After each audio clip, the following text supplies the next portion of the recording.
আল্লাহ এতদিন আপনার হুকুম পালন করি নাই, আল্লাহ শয়তানের ওয়াসওয়াসায় পড়ে করছি গো, আপনি মাফ করে দেন। চোখের পানিগুলো ছেড়ে দিয়া যদি আল্লাহর দরবারে আপনি দরখাস্ত করেন, আমার আল্লাহ বলেন বান্দারে যৌবনকালে যদি একবার ডাক দেস, আমি ৭০ বার বান্দা তোর ডাকে জবাব দিই।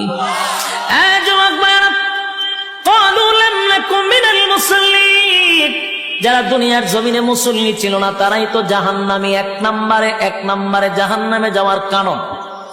আল্লাহর নবী বলেন উম্মতেরারি, হাশরের মাঠে যদি হিসাব হয়, আউয়ালু মা ইউহাসাবু বিহিল আবদু ইয়াউমাল কিয়ামাতিস সালাহ, কিয়ামতের ময়দানে সর্বপ্রথম হিসাবটা হবে নামাজের।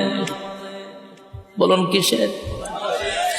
১ নম্বর হিসাব হবে নামাজ। অথচ আমাদের সমাজের মানুষ নামাজটাকে বড় অবহেলা করে, নামাজ পড়ে না, হেলায় আর কেলায়। জিগাইল হুজুর আমার ফ্যান বালা না,